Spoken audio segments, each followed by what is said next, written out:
예수 나의 치료자.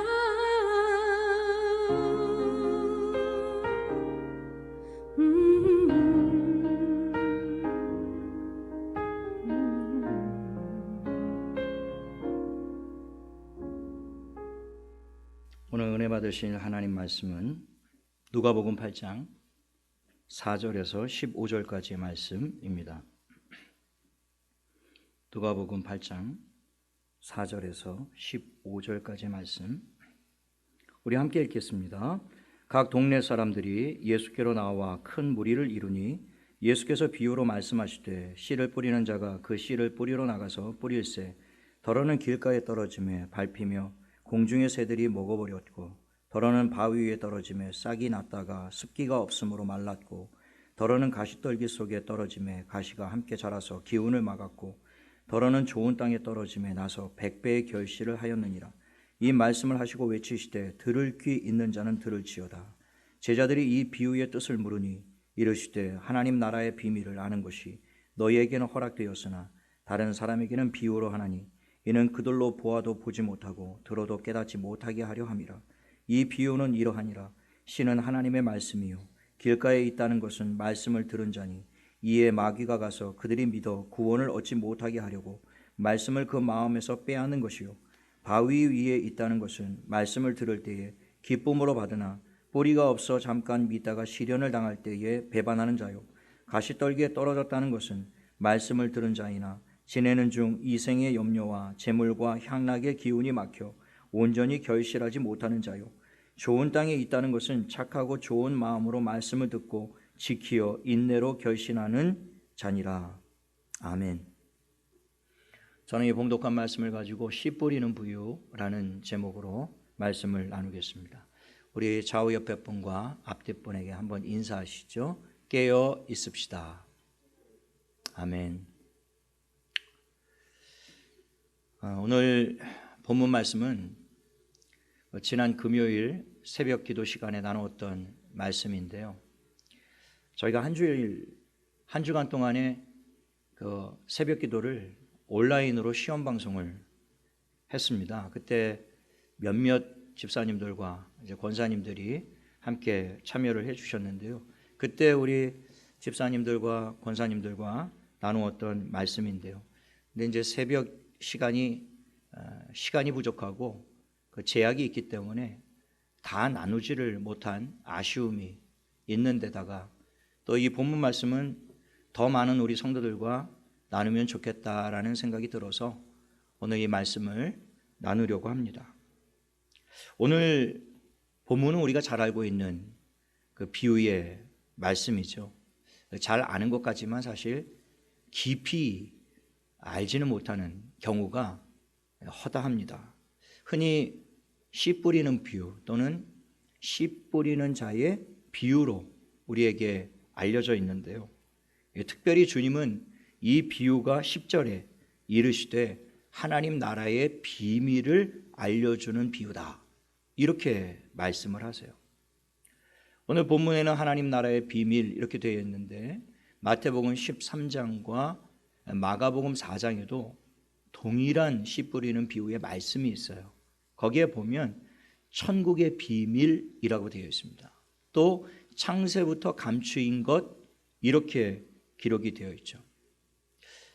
그러면 오늘 본문에 나와 있는 하나님 나라의 비밀, 천국의 비밀, 창세부터 감추인 것은 과연 무엇일까? 그 해답이 골로새서 1장과 2장에 보면 아주 명확하게 나와 있습니다. 골로새서 1장 27절 하반절인데요. 이 비밀은 너희 안에 계신 그리스도시니라고 되어 있습니다. 그러니까 창세부터 감추인 천국의 비밀이 뭐냐? 예수 그리스도다라고 하는 것이죠. 이 말은 예수님이 오시기 전까지는 구약에 기록된 말씀들이 비밀과 같은 말씀들이었다라는 거예요. 여기서 비밀이라는 것은 헬라어로 미스테리온, 여기서 나온 말이 미스테리거든요. 신비한 것이죠. 정확히 누군가 그것을 풀어주지 않으면 그 원뜻이 무엇인가를 알 수 없는 것. 그래서 이제 비밀로 성경에는 번역을 해 두었는데요.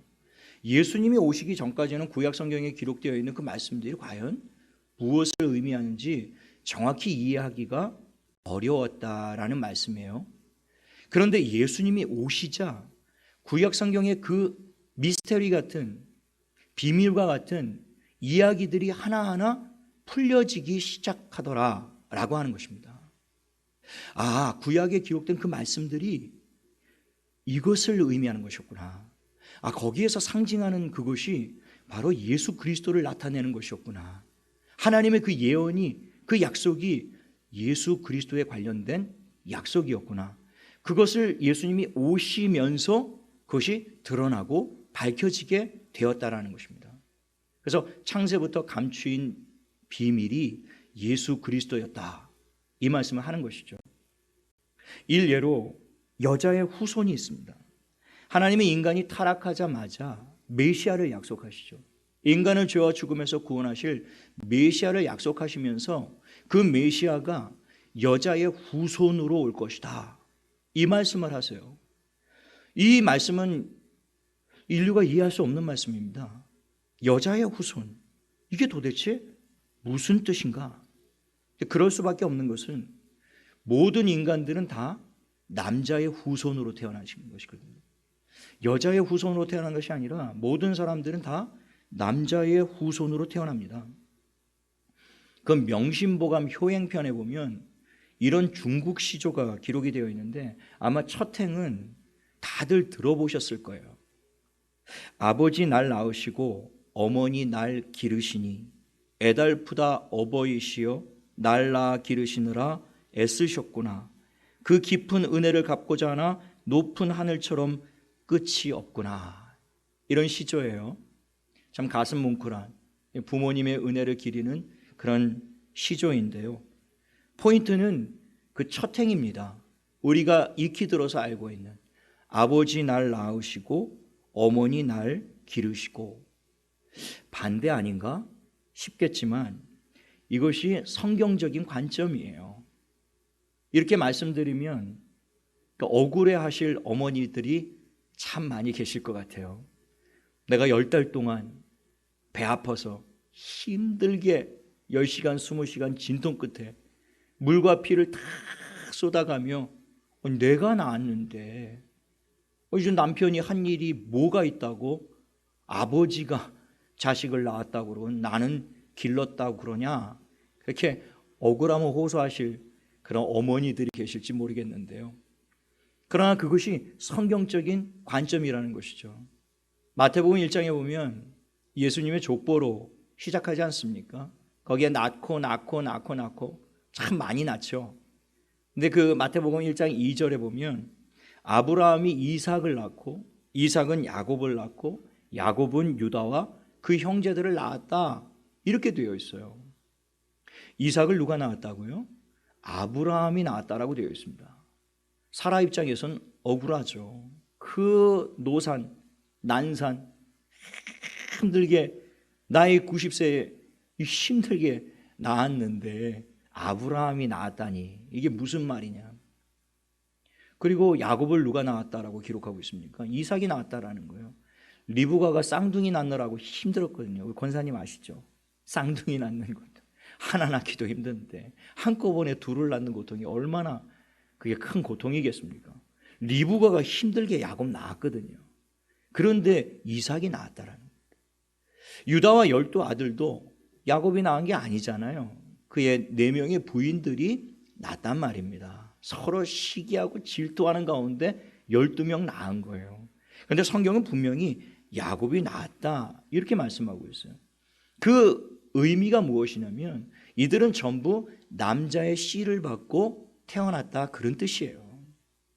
남자의 씨를 받았기 때문에 남자의 후손으로 태어난다라는 것이죠. 이건 뭐 동서고금을 막론하고 이 이치는 다 공이 아는 이치입니다. 서양에서는 결혼하면 아내가 남편의 성을 따라가죠. 뭐 동양에서는 자식들, 이건 동서양이 공이, 자식들은 전부 아버지의 성을 따라갑니다. 요즘 뭐 조금 뭐 다른 움직임이 뭐 있다라고 하는데요. 그건 예외적인 것이고 일상적으로 동서고금 모든 자식들은 아버지의 성을 따라가죠. 여성분들에겐 죄송한 이야기지만요. 딸 100명이 있어도 그 딸 100명 다 출가시키고 나면 다 다른 사람의 씨를 받고 씨를 이어갑니다. 뭐 최, 김, 이, 박, 뭐 정, 홍, 장, 강. 뭐 여성은 시집을 가게 되면 그 가문에 속하여 그 사람의 씨를 받고 그 남편의 자손을 번성을 시킨단 말입니다.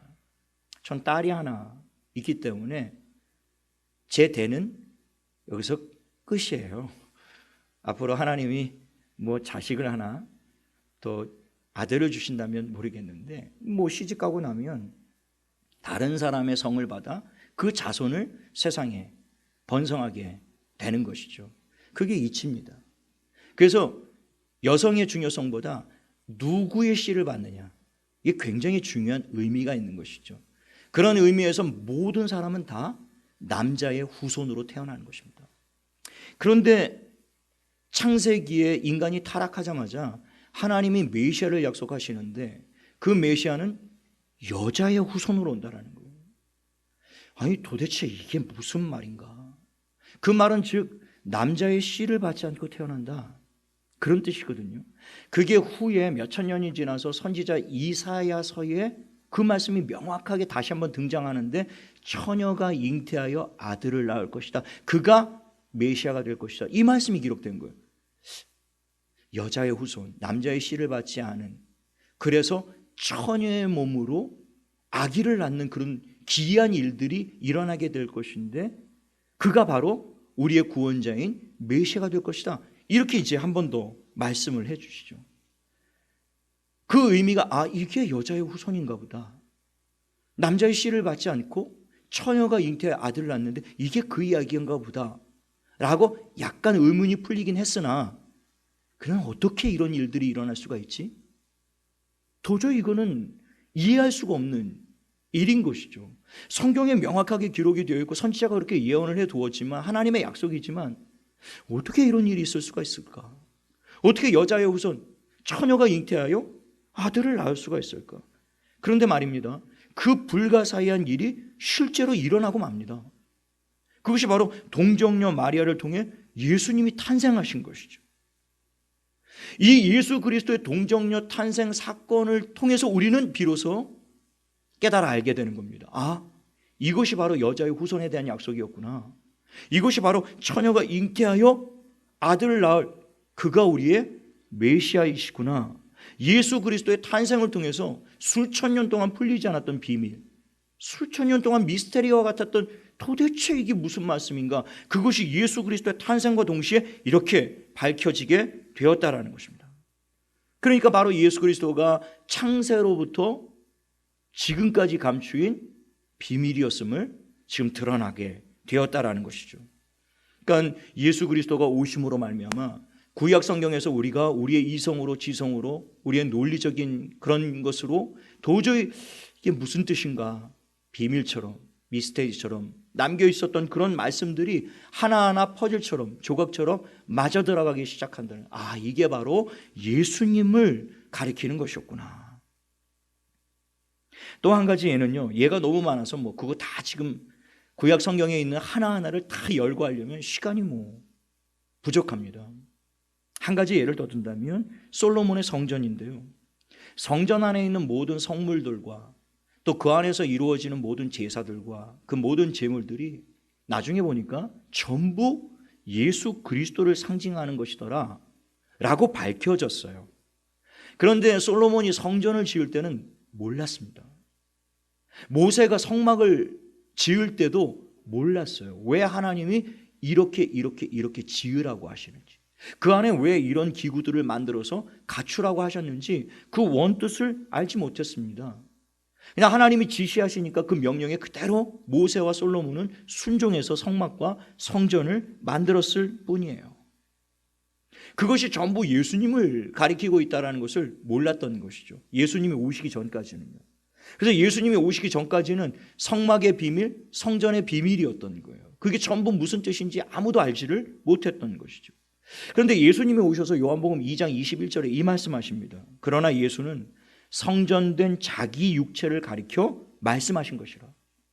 예수님이 예루살렘 성전을 바라보시면서 저 성전이 상징하는 것이 나다.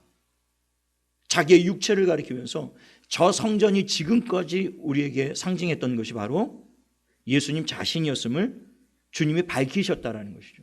비로소 예수님이 오시고 난 이후에야 저 성전이 상징하는 것이 예수 그리스도였구나, 이걸 알게 된 겁니다. 그래서 성전을 다시 보고 성막을 다시 보니까 풀리더란 말입니다.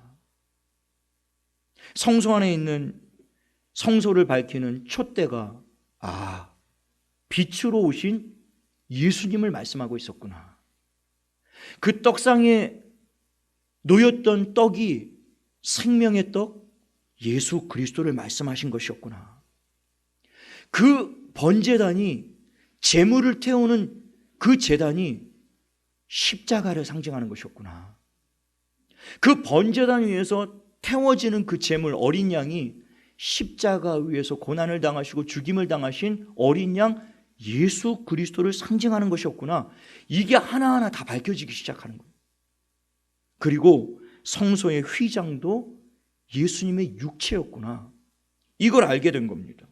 히브리서 10장 19절로 20절에 그러므로 형제들아 우리가 예수의 피를 힘입어 성소에 들어갈 담력을 얻었나니 그 길은 우리를 위하여 휘장 가운데로 열어놓으신 새로운 살 길이요 휘장은 곧 그의 육체니라. 성소의 휘장이 예수님의 육체였다라는 거예요. 근데 구약 시대에는 그렇게 유대인들이, 제사장들이 매주 안식일마다 성전에 나가서 예배를 드리고 매 절기 때마다 거기서 제사를 드리고 하나님 앞에 예배를 드렸는데도 그 성전의 휘장이 예수님이었다는 사실을 전혀 인지를 하지 못했다는 것이죠. 그런데 예수님이 오시자 저 휘장이 예수님 육체였구나. 왜 그것을 깨닫게 되었냐면요, 예수님이 십자가에서 다 이뤘다 운명하시는 바로 그 순간에요. 예수님이 십자가에서 자기의 몸을 다 찢어 놓으시고 우리의 구원을 완성했다고 선포하시는 그 순간에요, 성전에서 무슨 일이 있었냐면 성소의, 지성소의 휘장이 위로부터 아래로 쫙 찢어져 버립니다. 예수님이 십자가에서 그 몸이 찢어지는 순간 성소의 휘장도 함께 찢어진 것을 보고 이것이 이것을 상징하는 것이었구나, 그것을 비로소 깨달았다라는 것이죠. 다시 말하면 예수님이 십자가에서 자신의 몸을 찢으실 때 하나님과 죄인 사이를 가로막고 있었던 성소의 휘장도 함께 찢어졌구나, 그것을 깨닫게 됩니다. 이제 그 하나님께로 나가는 성소의 길이 활짝 열려졌다라는 그런 의미예요. 그러므로 그 히브리서 10장 29절 30절의 말씀은 예수의 피를 힘입어 이제는 하나님의 보좌 앞에 나갈 담력을 얻었다. 우리가 하나님의 보좌 앞에 담대히 나갈 수 있는 이유가 뭐냐? 예수님이 십자가에서 우리의 모든 죄악을 다 사하시고 하나님과 죄인 사이를 가로막고 있었던 그 성소의 휘장을 찢어 놓으셨다는 거예요. 열어주셨다라는 거예요. 이제는 구약시대에는 그 휘장을 걷고 아무도 들어갈 수가 없었습니다. 성소의 휘장은 오직 제사장들만 열고 들어갈 수가 있었죠. 그런데 지성소, 지극히 거룩한 장소, 하나님이 임재하시는 것을 상징하는 지성소에는요, 제사장도 들어가지 못했습니다. 그 지성소에는 오직 1년에 한 번 제사장들 중에 대제사장으로 선출된 단 한 사람만 1년에 한 번 하나님의 허락을 받고 그 지성소에 나아갈 수가 있었어요. 그렇게 들어간 지성소에서 테바는 죽어 나왔습니다. 하나님 앞에 나간다는 그 굉장히 두려운 일이에요. 그래서 이 제사장 중에 제비를 뽑아 대제사장으로 선출이 되면 그것은 영광스러운 직분이에요. 하나님 앞에, 하나님의 임재 앞에, 거룩하신 하나님의 존전 앞에 하나님의 얼굴을 배우러 나가는 그 영광스러운 직분이지만 동시에 굉장히 두려운 일이었다는 것이죠. 그래서 이 대제사장으로 선발이 되면 들어가기 전에 가족들을 전부 불러 모읍니다. 한 자리에. 그리고 마지막 유언을 해요.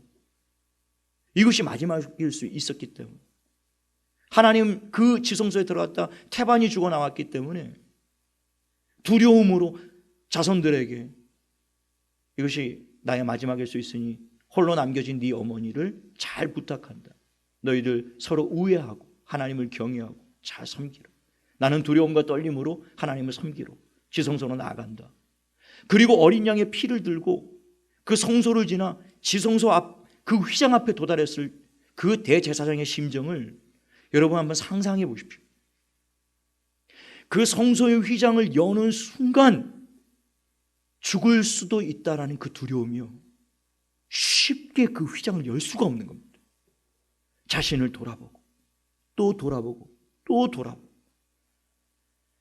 그 직분을 감당하기 위해서 다 제사를 드리고 경건한 삶을 살고 거룩한 삶을 살고 구별된 삶을 살고 혹여라도 생각 속에 티끌 만한 죄악이라도 있지 않을까, 거룩하신 하나님 앞에서는 그것조차도 용납될 수 없다라는 사실을 알기에 더 회개하고 또 자기를 점검하고 돌아보고 그 휘장 앞에 섰던 제사장의 마음을요, 여러분, 하나님 앞에 임재 앞에 나간다라는 거, 하나님 앞에 존전 앞에 나간다는 거, 이 예배 앞에 나온다는 거예요. 우리가 이런 태도로요, 우리 김홍국 집사님 잘 기도하셨지만 각자의 처소에서 어떠한 복장과 어떠한 자세와 어떠한 마음가짐을 가지고 각자의 처소에서 지금 온라인 예배를 드리고 있는지 잘 모르겠습니다. 하나님 앞에 나간다라는 것, 살아계신 하나님 앞에 예배를 드린다라는 것, 그 참 두려운 일입니다. 제가 그 성전을 실물 모양으로 만들어 놓은 곳에 제가 견학을 간 일이 있었는데요, 그 지성소의 앞에 그냥 모형으로 만들어 놓은 곳인데도 그 앞에 서니까 굉장히 두렵더라고요. 그 지성소의 휘장을 열어야 되는데 막 두려움과 떨림입니다. 그런데 그 성소의 휘장을 보니까요, 성경에 지시한 대로 직물을 꼬아서 여러 겹을 겹겹이 꽈서 만든 휘장이라 높이는 한 5m 정도 되고 옆으로는 한 4.5m 정도가 되는데요, 그 두께가 5cm에서 10cm 정도 돼요. 얼마나 두꺼운지 모릅니다. 무게가 엄청나요, 이 휘장이. 이것은 겹겹이 꼬아서 짜놓은 것이기 때문에 사람의 힘으로는 절대로 그것을 찢을 수가 없습니다. 설령 사람의 힘으로 찢는다고 해도 높이가 5m이기 때문에 밑에서부터 위로 찢어지지 위에서부터 아래로 찢어지진 않아요. 그런데 예수님이 십자가에서 자기의 몸을 찢으실 때 운명하시는 그 순간에 성소의 휘장이 위에서부터 아래로 찢어졌단 말입니다. 그 얘기는 곧 예수 그리스도를 통해 하나님이 위에서부터 아래로 직접 그 휘장을 찢으셨다는 얘기예요. 그 성소의 휘장을 열어두셨다라는 겁니다. 이제는 하나님 앞에 나가는 것이 두렵지만, 그러나 예수의 보혈을 의지하고 나가는 자, 예수의 십자가를 붙들고 나가는 자, 그 자는 죽지 않고 살 수 있다는, 누구든지 그 거룩하신 하나님 앞에 설 수 있게 된다는, 우리가 담대히 오늘도 이 하나님 앞에 나갈 수 있는 이유요, 그건 우리의 행위와 공로가 아닙니다. 우리의 의를 가지고 나갈 수 없습니다. 만약에 우리의 의를 가지고 나간다면 우리는 100 중에 100 다 죽을 수밖에 없어요. 그런데 이 시간 예수의 보혈을 의지하고 나오고 그는 살 수 있는 겁니다. 할렐루야.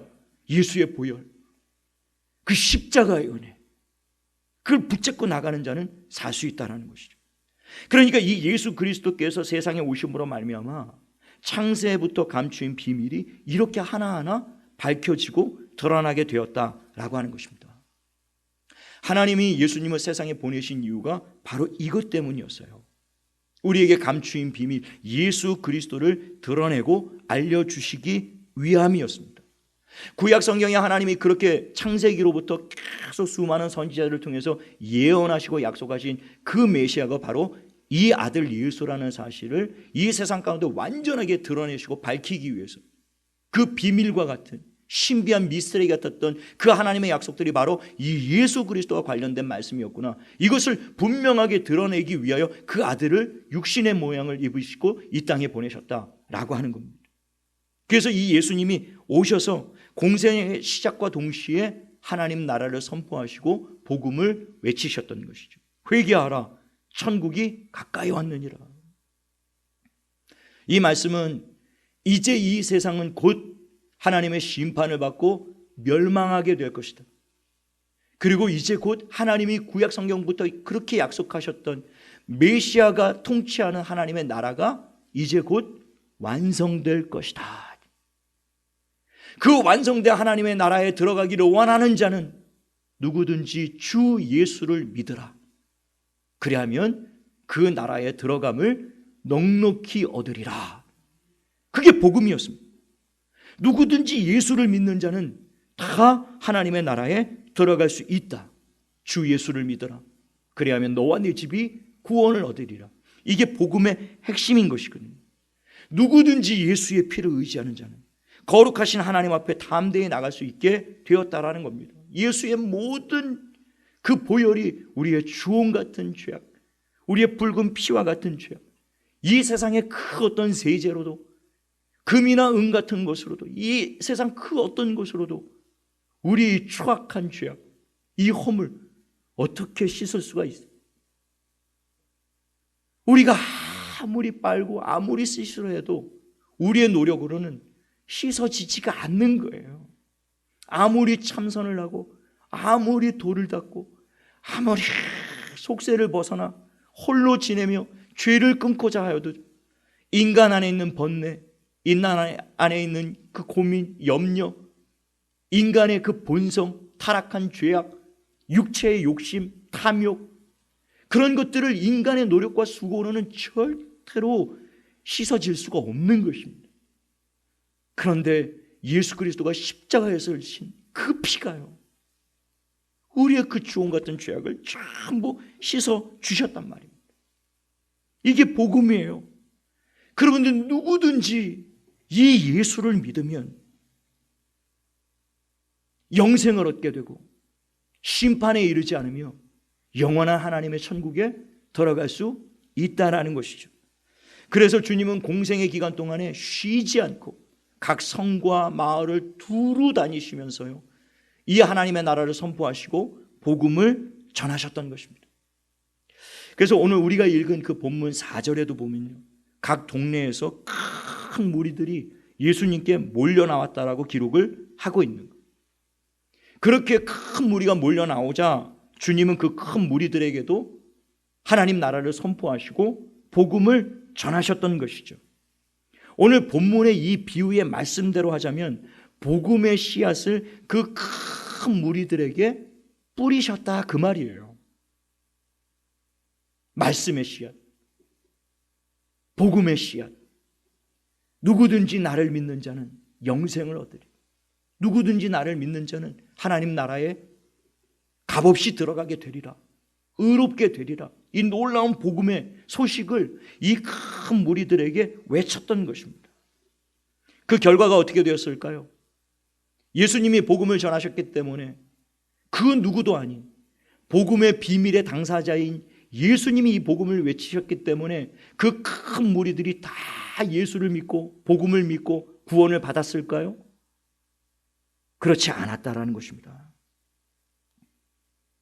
오늘 본문에 나오는 씨 뿌리는 비유의 말씀대로 하면 그 큰 무리들 중에 4분의 3은 예수를 믿지 않더라 라는 거예요. 어떻게 그럴 수가 있지? 복음의 비밀의 본체이신 예수님이 직접 오셔서 직접 그 복음을 외치셨는데요, 그냥 복음만 외치신 것이 아닙니다. 저처럼 이렇게 말씀만 전한 게 아니라고요. 말씀 전하시고 난 이후에는 수많은 귀신 들린 자를 자유케 해주시고 수많은 각색 병든 자들을 다 고쳐주시고요, 풍랑을 잠잠케 하시고 무리를 걸으시고 죽은 자를 살리시고 오병이어의 기적을 이루시고 정말 놀라운 표적들을 그들 눈앞에서, 그 큰 무리들의 눈앞에서 그 일을 직접 행하셨는데 어떻게 4분의 3이 믿지 않을 수가 있을까? 여러분, 송송 목사가 만일 성령의 은사를 받아가지고요, 이 말씀 전하고 안진뱅이 일으키고요, 눈먼자 고치고요, 죽었던 사람 살리면 여러분 우리 한생명교회 올 한 해에 수천 명 부흥하게 될 것 같아요. 그렇지 않겠습니까? 여러분들 나가서 막 우리 교회 와라, 죽은 자가 살아난다, 귀신이 떠나간다, 병든 자가 고침받고 살아난다, 다 와라. 뭐 주일날마다 여기 병든 사람들, 귀신 들린 사람들 막 인산인해가 될 겁니다. 그런데 주님은 오늘 이 비유의 말씀에서 아니라는 거예요. 4분의 3은 복음을 믿지 않고 예수님을 받아들이지 않았다라고 말씀하고 계시는 거예요. 그래서 오늘 이 씨 뿌리는 비유가 바로 그것 때문에 주님이 말씀을 하신 겁니다. 5절로 8절에 요약해서 말씀드리면 그 큰 무리들을 예수님은 4가지 밭으로 비유를 하세요. 길가밭, 돌짝밭, 가시밭, 좋은 밭. 그렇게 비유하시면서 왜 동일하게 복음을 듣고 왜 동일하게 이 놀라운 표적을 보고도 어떤 사람은 복음을 받아들이고 예수를 믿고 구원을 받는가 하면 왜 똑같은 것을 보고 들었는데 어떤 사람들은 오늘 본문의 비유에 따르면 4분의 3은 길가밭, 돌짝밭, 가시밭 같은 인생들은 왜 복음을 받아들이지 않고 예수를 믿지 않고 예수님을 떠나가는가? 그 이유를 설명해 주시기 위해서 그것이 바로 하나님 나라의 비밀이었다라고 또 말씀하고 계세요. 그 이유가 무엇인가? 첫 번째 원인으로 마귀 때문이라고 말씀을 하세요. 12절에 보십시오.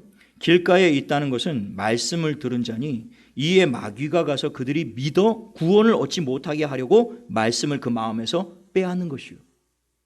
그러니까 예수님이 그 큰 무리들 중에 길가와 같은 인생들이 있는데 그 인생들은 이 복음의 씨앗이 그 마음에 떨어졌을 때 그 복음의 말씀이 마음에 뿌리를 내리지 못하는 이유와 원인이 뭐냐? 마귀가 와서 그 씨앗을 빼앗아가 버리더란 말입니다.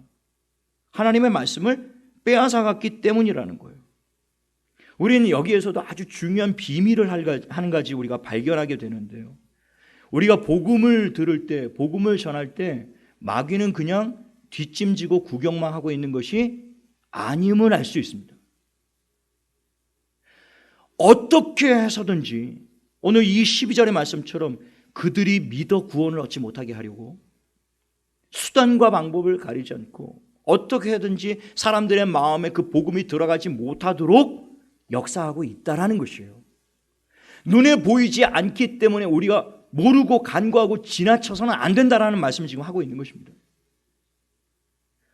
전에 제가 설교 중에 영적 맹인, 육적 맹인이라는 말씀을 한번 전했는데요.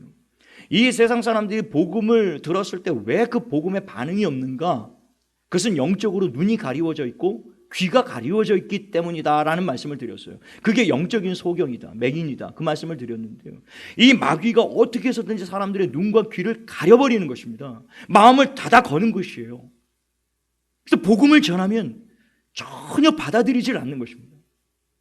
여러분의 가족들 중에 또 이웃들 중에 친구들 중에 분명히 그런 분들 계실 거예요. 평상시 때는 점잖아요. 대화도 일상적인 대화는 그렇게 젠틀할 수가 없습니다. 근데 그분에게 복음 이야기만 탁 나오면요, 갑자기 눈빛이 이상하게 바뀌어요.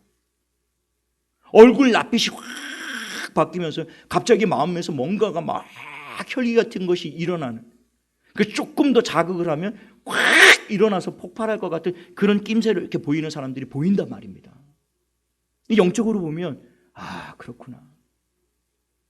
평상시 때는 너무 상식적이고 인격적이고 젠틀한데요, 이 복음만 딱 얘기하고 예수만 딱 얘기하면 그때부터 사람 기상이 확 변하는 그런 모습들을 보게 돼요.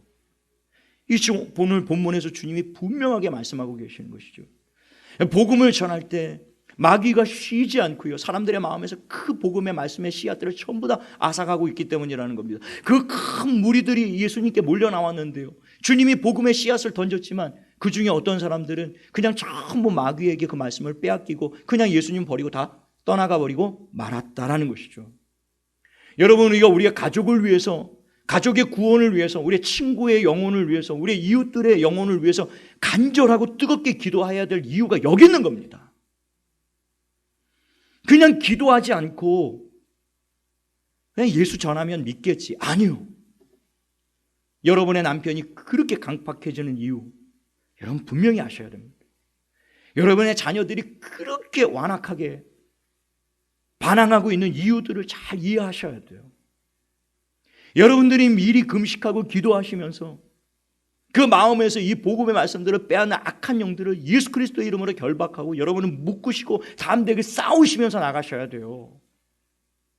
하나님, 제 눈과 귀를 열어주셨다는 것처럼 이 복음의 말씀을 들을 때 그 마음에서 빼앗기지 않게 주님 지켜주시고 저들의 눈과 귀가 열려지도록 여러분 뜨겁게 기도하시면서 복음을 전하셔야 된다는 겁니다. 두 번째 원인은 주님이 시련 때문이다 이렇게 말씀하세요. 13절 보시죠. 바위 위에 있다는 것은 말씀을 들을 때에 기쁨으로 받으나 뿌리가 없어 잠깐 믿다가 시련을 당할 때에 배반하는 자요. 말씀을 들었을 때 그 큰 무리들 중에 어떤 사람들은 기쁨으로 받는다라는 거야. 야, 일리가 있네. 참 들을 만한 말씀이네. 나도 한번 교회 나가볼까? 그리고 시작을 한다라는 것이죠. 그런데 교회를 다니다가 삶 가운데 예기치 못한 시련과 환난과 여러 가지 어려움을 당하게 되면 야, 내가 교회 다녀서 이렇구나. 종교 바꿔서 이렇구나. 예수 믿어서 그런 것인가? 사실은 온전하게 믿은 것이 아닌데도 믿었다고 스스로는 생각을 하죠. 그리고 그 시련 때문에 그냥 교회를 떠나버리고 마는 것입니다. 우리 주위에 제가 목회하면서 이런 분들을 많이 보았습니다. 어느 정도 교회에 나오는 듯하고 예수를 믿는 듯해요. 그래서 직분도 줍니다. 그런데 어느 순간 어떤 사건에 탁 부딪히면 아예 예수고 뭐고 교회고 다 집어치운다. 그리고 버려버리고 떠나는 사람들이 얼마나 많은지 모릅니다. 그것이 돌짝밭이라는 겁니다. 그 대표적인 또 한 가지 예가 가룟 유다였죠. 베드로였습니다. 제자들이었어요. 예수님을 따라가면 뭔가 내게 큰 유익이 있을 것이라고 생각했습니다. 저 예수님만 따라가면 우의정 자의정, 야, 내가 참 출세할 수 있겠다, 성공할 수 있겠다. 그리고 예수님을 따라갔는데요, 그 예수님을 3년 반 동안 따라간 그 결과가 결국은 예수님이 힘없이 십자가에 죽는 것이었습니다. 자기의 기대와 자기가 원하는 것, 자기가 바라는 소원하는 것들이 이루어지지 않자 그냥 손 털고 예수님 부인하고 예수님 배반하고 예수님 팔아버리고 떠나버렸다라는 것이죠. 이 땅에 그런 인생들이 많이 있다라는 겁니다. 주님은 그들을 가리켜 돌짝밭이다 그렇게 말씀하신 거예요. 세 번째 원인은 이생의 염려와 재물과 향락 때문이다 라고 말씀하세요. 14절 보시죠. 가시떨기에 떨어졌다는 것은 말씀을 들은 자이나 지내는 중 이생의 염려와 재물과 향락의 기운이 막혀 온전히 결실하지 못하는 자요. 가시밭은 세상 염려, 재물, 향락 때문에 결실하지 못해 결국에 구원을 받지 못한다라는 것인데요, 그 대표적인 예가 소돔과 고모라입니다. 천사들이 와서 심판을 외쳤어요. 이제 곧 하나님이 불과 유황으로 이 소돔과 고모라를 멸하실 것이다. 귀 있는 자는 들을지어다. 오늘 본문에도 주님이 이 비유의 말씀 끝마치면서 귀 있는 자는 들으라고 말씀하시죠. 7교회에게 성령이 귀 있는 자는 들을지어다. 귀가 있다고 다 들리는 게 아닙니다. 귀가 있어도 안 들리는 사람들이 태반이라는 것이죠. 천사가 와서 심판을 외치는데 이들에게는 들리지 않았습니다. 그 이유가 뭐라고요? 그 소돔과 고모라 안에 있었던 그 재물, 그 쾌락, 이 땅이 주는, 이 세상이 주는 만족, 그거에 이들이 정신을 빼앗겼던 겁니다. 눈앞에 심판이 닥쳤는데요, 전혀 그것을 듣지를 못하고 있는 거예요. 롯이 그 사위들에게 달려가서 천사가 내게 말씀하셨다. 시간이 얼마 남지 않았다. 우리 가족과 함께 빨리 나가자. 그러나 그 사위들은 롯의 말을 농담으로 여겼더라. 아이, 장인어른, 심판은 무슨 심판이에요? 누가 그런 소리를 합니까? 헛소리, 헛소리.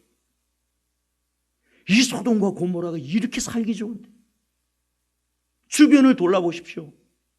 다른 도시, 그 어떤 도시보다 이렇게 번성하고 번영하고 최첨단 과학과 문명과 기술이, 아이 돈만 있으면, 아니 소돔과 고모라처럼 이렇게 행복한 곳이, 여기에 술과 오락과 기쁨과 즐거움이 여기에 지천으로 널려 있는데, 여기를 버리고 어딜 갑니까? 내 삶의 기반이 다 여기 있는데, 내 재물이 다 여기 있는데, 나는 당장 때려 죽여도 나는 못 떠납니다. 나는 이 소돔과 고모라 포기 못합니다. 결국엔 멸망과 심판을 받지 않습니까? 지금도 이 땅에는 이 가시밭과 같은 인생들이 많이 있다라는 말씀을 지금 하고 계시는 거예요. 세상의 재물 때문에, 세상의 쾌락 때문에 거기에 심취하여 빠져서 복음을 아무리 전해도 듣지 않는다라는 것입니다. 이제 곧 하나님의 심판이 있을 것이다. 예수를 믿어야 산다. 예수를 믿고 이 복음을 믿고 회개해야 그 심판을 피할 수 있다. 살 수 있다. 아내가 얘기를 하고, 부모님이 얘기를 하고, 자식이 얘기를 하고, 형제들이 얘기를 하고, 친구들이 그렇게 얘기를 해도 술이 좋고 쾌락이 좋고 돈이 좋고 명예가 좋고 이 세상에 있는 것이 너무 좋아서 노아 시대처럼 먹고 마시고 시집가고 장가들고 그냥 세상 일에만 몰두하면서 이게 전부인 줄 알고 곧 닥칠 그날에 대해서는 전혀 준비하지 않고 살아가는 인생들이 우리 가족들 가운데 지금 있지 않습니까? 그들 그대로 두면 가시밭 인생으로 끝나고 만다라는 얘기를 지금 하고 계시는 거예요. 이 비유를 통해서.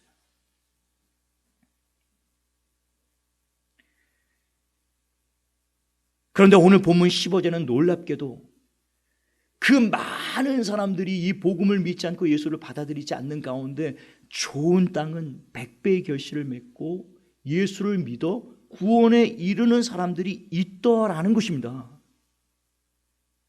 도대체 이 좋은 땅은 어떤 땅이길래 똑같이 복음을 들었고 말씀을 들었는데 이런 차이가 생기는 것일까? 주님은 그 결정적인 이유를 10절에서 이렇게 말씀하세요. 10절 보시죠. 이르시되 하나님 나라의 비밀을 아는 것이 너희에게는 허락되었으나 다른 사람에게는 비유로 하나니 이는 그들로 보아도 보지 못하고 들어도 깨닫지 못하게 하려 함이라 라는 거예요. 1차적인 그들이 복음을 받아들이지 않고 예수를 믿지 않는 1차적인 원인은 그들 스스로에게 있다라고 말씀을 하세요. 마귀에게 그 말씀을 빼앗기고 시련 때문에 예수님을 등지고 그리고 세상의 재물과 쾌락 때문에 예수님을 버리는 인생들, 그들 스스로가 이 복음을 저항하고 거절하고 받아들이지 않았다라는 겁니다. 그런데 더 결정적인 이유는 주님이 이 복음을 전하시면서 그 복음의 말씀을 어떤 사람은 듣게 하고 어떤 사람은 듣지 못하게 하셨다라는 것입니다. 이게 참 놀라운 말씀이죠. 그러니까 이 말씀은 복음을 듣는다고 해서 모든 사람들이 다 예수를 알아보고 믿게 되는 것은 아니다, 그 말씀이에요. 그러면 무엇이 사람들로 하여금 예수를 믿게 하는가? 이것이 바로 하나님 나라의 비밀인데요, 하나님이 보게 하시고 깨닫게 하셔야만 된다라는 말씀이에요. 그래야만 사람들이 예수님을 알아보고 말씀을 깨닫고 구원을 얻게 된다라는 말씀을 지금 하고 계시는 것입니다. 그래서 이 부분에서 결정적인 역할을 하시는 분이 계시는데 그분이 바로 죄인들을 거듭나게 하시는 성령님이세요. 성령님의 결정적인 역사가 죽었던 사람의 영혼을 다시 살리는 것입니다. 그것을 born again, 중생, 거듭남이라고 그래요. 우리는 다 영이 죽어 있습니다. 그래서 하나님의 말씀을 아무리 들어도 영은 영으로 분별할 수 있기 때문에 그 영적인 말씀을 죽어있는 영의 상태로는 그 말씀을 이해할 수 없습니다. 그냥 사람들에게는 여전히 미스테리예요. 비밀이에요. 깨달을 수가 없는 것입니다. 보여지지 않아요. 눈앞에 예수가 뻔히 있는데 안 보여요. 그분이 메시아라는 것이. 눈앞에서 그 수많은 기적들과 표적들을 보는데 그것이 메시아의 표적이라는 사실을 못 깨닫습니다. 오히려 오병이어의 기적을 경험했던 사람들은 먹고 배불러서 예수님을 따라다닐 뿐이에요. 저분을 믿으면 영생을 얻게 된다는 영적인 진리를 발견하지를 못합니다. 그냥 먹을 것 주세요. 먹을 것. 육신의 양식만을 구하면서 예수님을 따라갔다고요. 눈앞에서 예수님을 보고 눈앞에서 그 오병이어의 기적을 본 2만 명의 무리들이요, 대다수가 예수님을 다 버리고 떠났다라고 기록이 되어 있어요. 눈앞에서 말씀을 듣고 눈앞에서 그 이적을 본다고 해서 사람들이 다 예수를 믿는 것이 아닙니다. 결정적인 역사가 있어야 돼요. 성령님의 역사입니다. 죽었던 영을 살려주시고 닫혔던 눈을 열어주시고 막혔던 귀를 열어주시는 이 성령님의 역사가 있어야만 복음이 복음으로 들리는 거예요.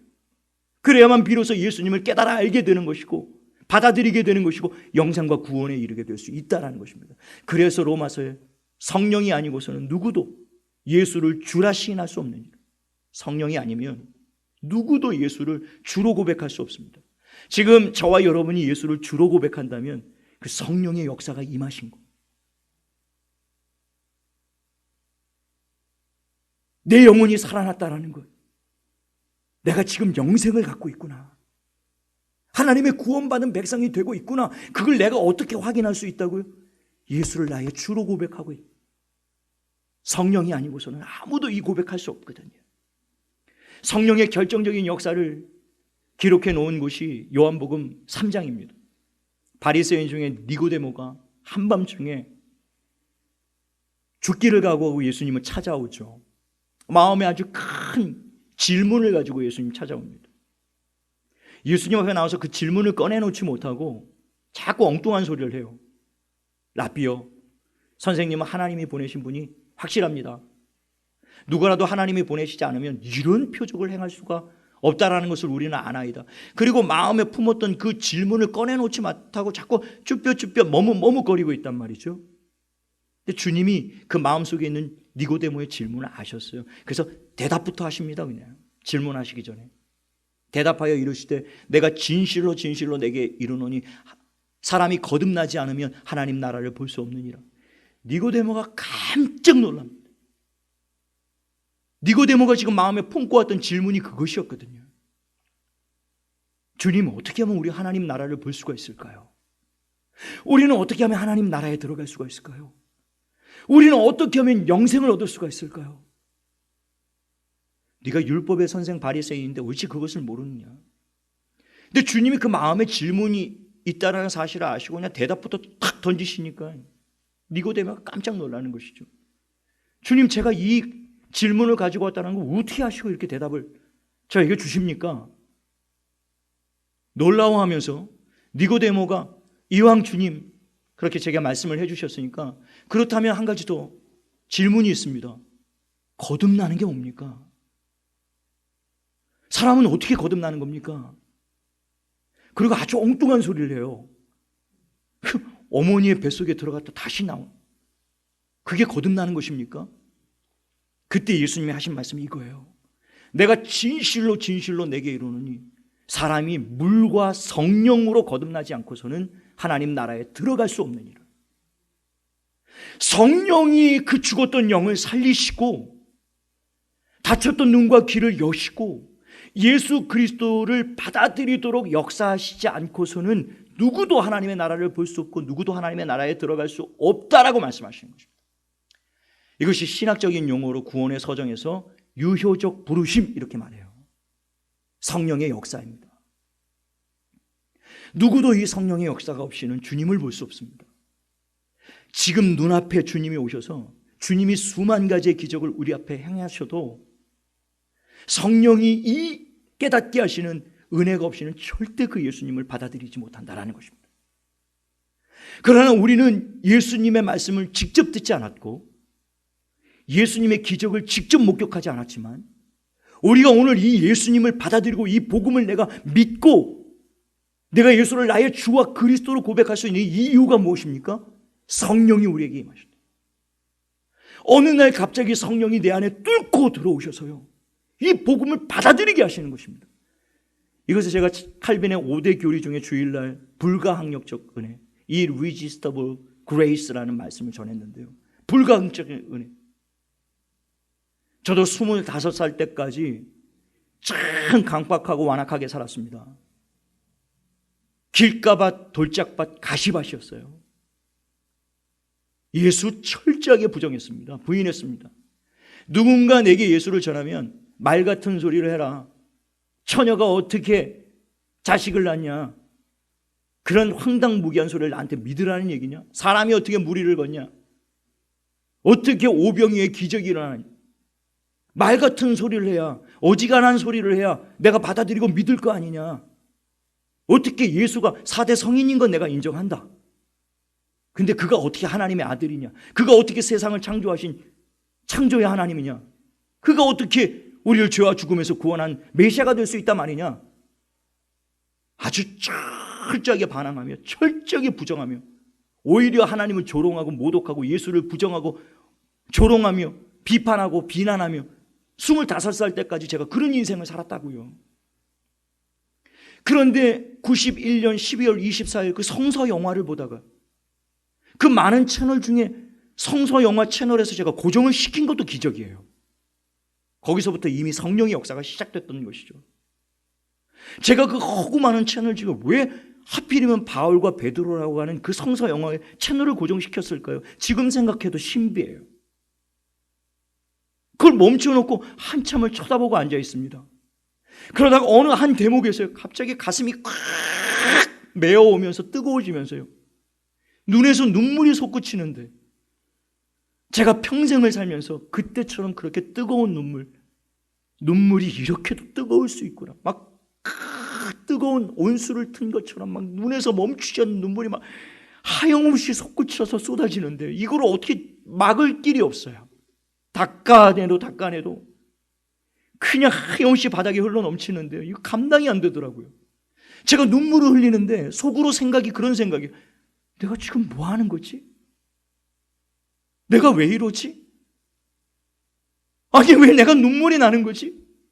근데 마음에 그냥 뭐 할 수 없는, 말로 표현할 수 없는 막 벅찬 감격도 되고, 막 하나님을 향한 막 회개도 되고, 막 하나님이 두렵기도 하고, 막 마음에 갑자기요, 느닷없이요, 하나님이 살아계시구나.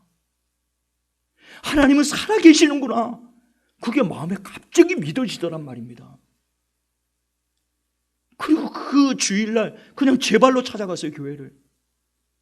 그리고 거기서 영접하고 예수를 믿고 그 다음부터 성경을 읽는데요, 성경이 이 꿀송이에요. 초신자가 성경을 읽는데요, 몇 날 며칠 밤을 새우면서 성경을 읽는데요, 뭔 소리인지 하나도 모르겠어요. 지금은 조금 개역 개정판이라 약간 쉬운 말로 썼는데, 전에 개역판은요 완전히 가라사대, 뭔 말인지를 모르겠어요. 성경도 전부 다 세로로 써 있고, 이쪽 오른쪽서부터 왼쪽으로 가게 되어 있고, 구절도 한문으로 되어 있고, 아무리 읽어도 무슨 소리인지 모르겠는데요, 마음이 왜 이렇게 막 설레고 들뜨고 기쁘고, 그 이해하지 못하는 성경을 읽는데 왜 이렇게 시간 가는 줄 모르겠죠? 막 시간이 가는 거예요. 그냥 밤을 새는데 피곤하지 않은 거예요. 그러다가 한 대목을 읽다가 지금도 잊지 못하는 한 대목에서 다시 눈물이 왈칵 쏟아지는데요, 예수님이 무리를 걸으셨다는 그 대목이요. 예수 믿기 전에는 말 같은 소리를 해라. 물리학적으로, 과학적으로 어떻게 사람이 무리를 걷냐. 너는 그 말을 믿냐? 야, 저 예수쟁이들 교회 다니는 참 불쌍하다, 한심하다. 야, 교회에 나가서 시간 버리고 저 많이 배운 사람들, 저 똑똑한 사람들이 그 11도 갖다 바치면서 저렇게 봉사하고, 야, 그런데 말입니다, 성령의 그 은혜를 받고 그 구절을 읽는데 왜 눈물이 나느냐고요. 마음에 확 와서 깨달아지는데, 그렇지, 예수님이 사람이 아니었구나. 태초부터 지금까지 인간은 무리를 걸을 수 없지만 이 예수님은 무리를 걸었네. 이분이 하나님의 아들이시구나. 이게 마음에 막 물밀듯이 감동으로 막 오는데요. 예수님이 나의 구원자, 예수님이 하나님의 약속한 그 메시아 맞구나. 막 밤새도록 할렐루야를 혼자 부르면서 막 찬송을 부르면서요. 내가 예수님 만나. 초신자 때 몇 년은요, 자다가 벌떡벌떡 일어났습니다. 허벅지를 진짜 막 꼬집어 봤어요. 내가 진짜 예수 믿고 구원받았나? 어떻게 나에게 이런 일이 벌어졌는가? 그 감격을 주체할 수 없어서 금식하고 신학교 가서 목사 된 겁니다. 이 신비를, 이 예수 그리스도의 은혜를 전하려고. 저와 여러분이 이 놀라운 은혜를 받은 사람들 아닙니까? 여러분도 그 체험 있으시죠? 아멘이십니까? 그 성령의 은혜, 성령의 역사를.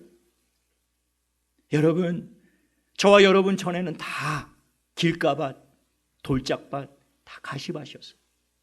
우리는 원래 좋은 땅이 아니었습니다. 우리가 뭐가 다른 사람들보다 나아서 4분의 3보다 우리가 뛰어나서 그 복음을 깨달아서 그 복음을 우리가 잘 이해해서 받아들이고 믿고 예수를 영접하여 구원에 이뤘다? 아니요. 우리는 본래 좋은 땅이 아니었어요. 그런데 성령이 오셔서 그 불강력적인 은혜로 뚫고 들어와서 이 복음의 말씀을 믿게 하시고 닫혔던 눈과 귀를 열어 예수 그리스도를 보게 하시고 깨닫게 하시고 영접하여 구원에 이룰 수 있도록 역사하셨단 말입니다. 저와 여러분이 이 은혜를 입은 자예요.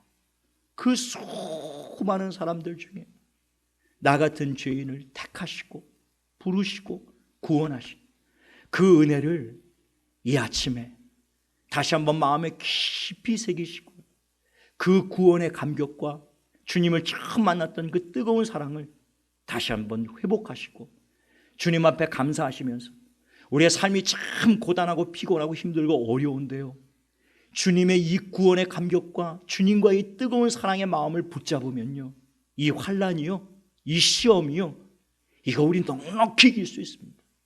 우리가 누구와 함께 사느냐, 여기에 따라서 우리가 어떤 마음에 이 세상의 그 어떤 환난도 시련도 이 세상의 재물도 이 세상의 그 어떤 유혹도 이 세상의 마귀의 그 어떤 시험도요, 내 안에 계신 이 예수 그리스도를 빼앗을 수 없노라. 이 예수 그리스도를 굳게 붙잡으면요, 이 세상의 그 어떤 것도 두려울 것이 없는 것입니다. 예수 그리스도와 날마다 믿음으로 승리하는 저와 여러분 될 수 있게 되기를 예수님의 이름으로 축복합니다.